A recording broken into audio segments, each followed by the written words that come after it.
Yo, what's going on, guys? Mush back at it with another video. We are coming up on an absolutely loaded week of new PC game releases on Steam. It's gonna be a good time if you're looking to play some new games. There's a ton of stuff coming out. And before I get into these 10 games that we're gonna mostly mention in this video, I also want to go over one thing real quick. Call of Duty Modern Warfare 2, if you do pre-order the game, you get the campaign a week early. That'll be October the 21st.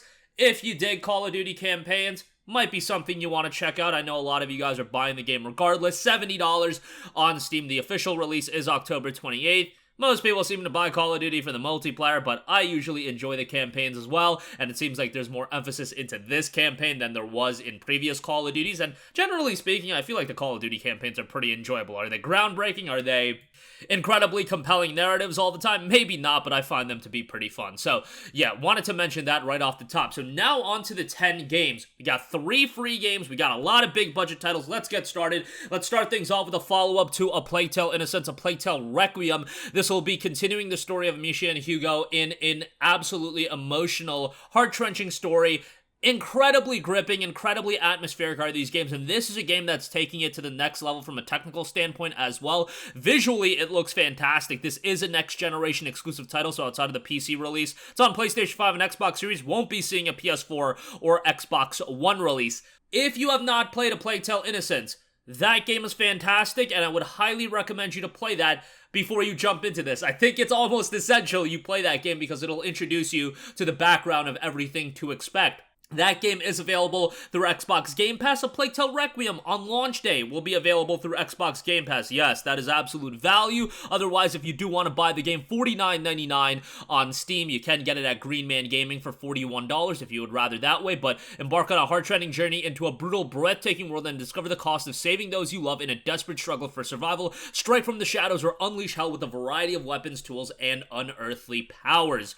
Again, technical level up, gameplay level up, looks solid all around. Recommended requirements are pretty hefty, RTX 3070 being there, so bear that in mind as well. Minimum requirements are rather tame, all things considered, with a GTX 970. A Plague Tale Requiem drops on October 18th.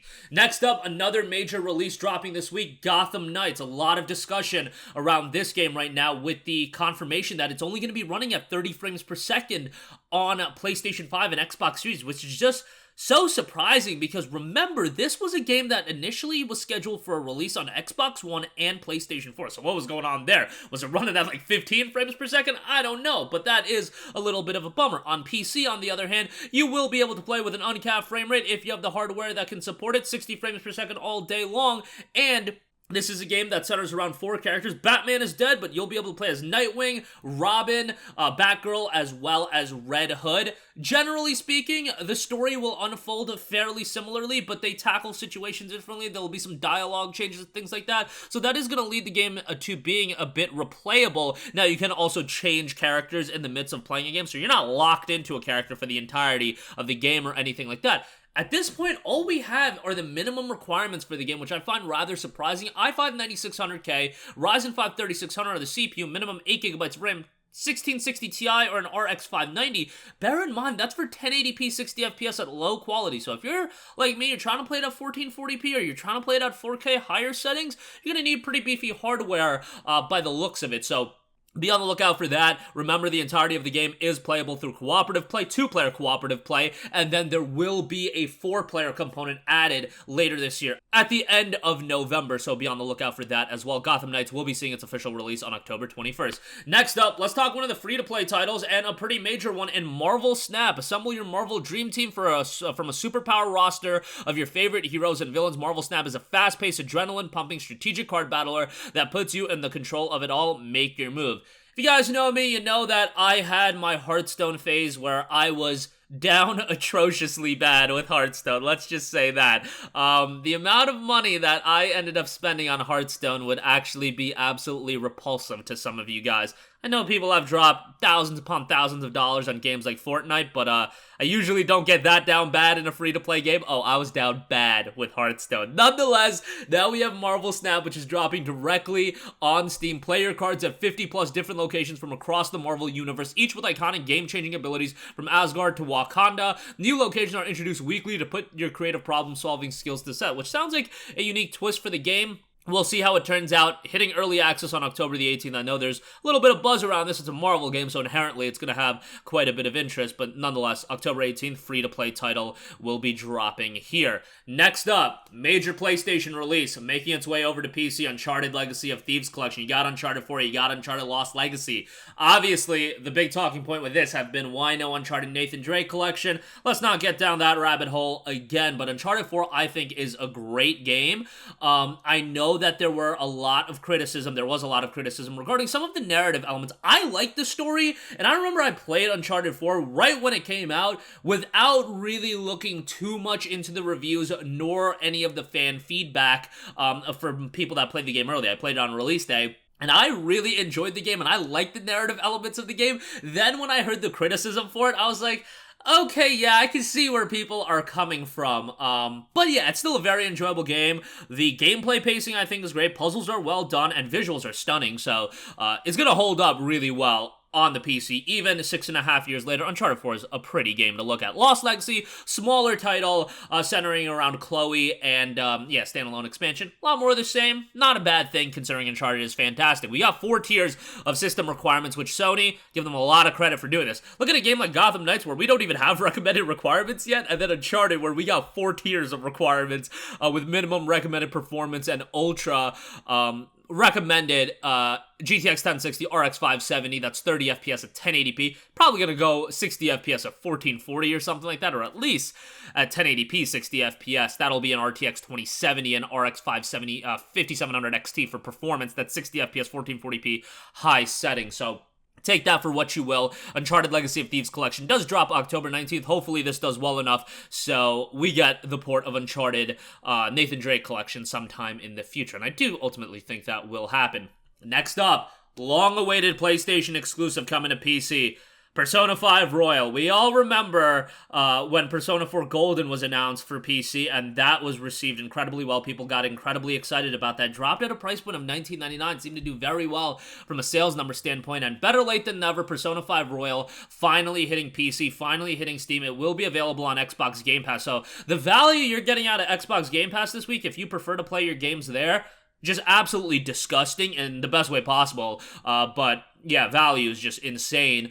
Persona 5 obviously received as one of the best Japanese RPGs of all time, and even though it has its quirks, it has its, Japanese influences, of course, it's very much a JRPG, I feel like it's at such a high level in terms of quality and so many different aspects that even if you're not the biggest fan of Japanese RPGs, if you're kind of unfamiliar with JRPGs, this is still a good one to play just because it's so strong in so many different areas. Character development, narrative, soundtrack, the combat, even if it's a turn-based battle system, it's a well-done combat system, and the reviews have been coming out. They're looking really good. I mean, everybody knew as long as this was a good port, it was going to be pretty damn good. Persona 5 Royal finally hit Steam October 21st.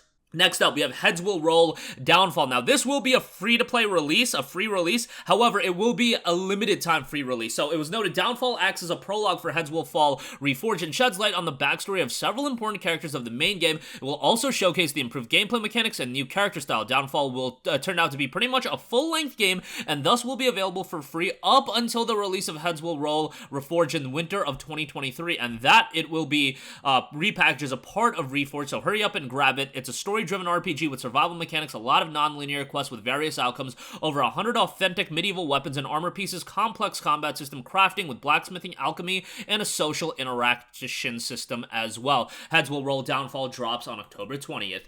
Next up, coming from Kite Games and THQ Nordic, we have a brand new RTS in the Valiant. Embark on a journey of brotherhood and redemption in the Valiant, a squad-based RTS set in 13th century Europe and the Middle East. Command and level up your medieval knights as you fight through an epic single-player campaign, then take your skills online in both cooperative and competitive multiplayer games. From a technical standpoint, it looks fairly good. GTX 1060 is recommended as the GPU i7 4770K and Ryzen 5 1600 I'd recommend it as well. If you're a fan of historical strategy titles, might be something to keep an eye on. The Valiant will be dropping on October 19th. Next up, another major release, making the transition from Battle.net to Steam. Crash Bandicoot 4, it's about time. I mean, I think a lot of you guys have already played the Insane Trilogy, and I think Crash 4 kind of had its performance in terms of a commercial reception on PC stifled a little bit due to it being a Battle.net exclusive. Battle.net games can do well when, you know, they're in that ecosystem or they have, like, the Call of Duty appeal. And even that, it seemed like Call of Duty. There's a lot more buzz around MW2 with it being on Steam. Nonetheless, Crash 4 finally coming to Steam. It's a fantastic platformer, comedic, very visually pleasing. I wasn't the biggest Crash guy growing up, had nothing against Crash, but Spyro was always the mascot I gravitated towards when I had, like, my PlayStation 1, but Crash was definitely something everybody knew about back in the day, and it's nice to see more buzz around Crash as a whole, and with rumblings that there's going to be a new Crash announcement at the Video Game Awards this year. A lot of excitement there. Crash Bandicoot 4, It's About Time, drops October 18th. Next up, another free-to-play title in World Boss. World Boss will be dropping October 20th in Early Access, a new FPS. Take on 15 other players in fast-paced arena combat, level up to unlock upgradable weapons and perks, customize your gladiator with unique builds for every playstyle, delete your enemies, climb the leaderboard, and take on the world. Definitely a bit of more of a colorful, simplistic art style here. World Boss will be dropping on October 20th. And lastly, coming from Gearbox and 2K Games, new Tales from the Borderlands. So a lot of you guys probably played Telltale's Tale from the Borderlands back in, I want to say it was 2012 or 2013 when that initially came out. And initially when I heard about that, like, I love Telltale's Walking Dead, but I was like, man, Tales from the Borderlands? Like, what are we doing here? But that game turned out great, and while this one isn't being done by Telltale, it's being done in-house by Gearbox, it seems like they're trying to retain a lot of those elements that made that game so good. The comedy, the humor, the wit, it looks like that's all going to be there from new Tales from the Borderlands. Priced accordingly at $39.99. Maybe you can make the argument it should be a little bit cheaper, but you'll get the whole copy, $39.99. That seems pretty good, and hopefully it is something that's a bit replayable with there being a lot of decision-making in the game as well. New Tales from the Borderlands drops October 21st, so that's going to do it for me. Again, an absolutely loaded week of new game releases. If you're picking up MW2, from Persona 5, Gotham Knights, Plague Tale, Requiem, just so much depth in the offerings, and then you look at the free-to-play titles, Marvel Snap, World Boss, and you've got Heads Will Roll. There's some quality stuff dropping this week, and I think something for everyone when you look at all the wide array of genres that's really being hit across the board. But that's going to do it for me. Let me know all your thoughts in the comment section down below. As always, guys, thanks for watching, and I will catch you guys in the next one. Peace out. Hey, what's going on, guys? Mush here again. Hope you enjoyed the video. As you guys might know, YouTube's notification system is sometimes a little bit wonky, even if you're subscribed to the channel. Maybe you're not abundantly aware that I uploaded a video. To remedy that situation, make sure you hit the bell notification button. This way, whenever I upload a new video, and I try to upload as consistently as possible, you will be notified directly of the upload, and you can watch it as soon as it goes live. I would really appreciate if you guys hit that button so you can stay up to date with all of the content I'm posting. But as always, guys, thanks for watching, and I'll catch you guys in the next one. Peace out.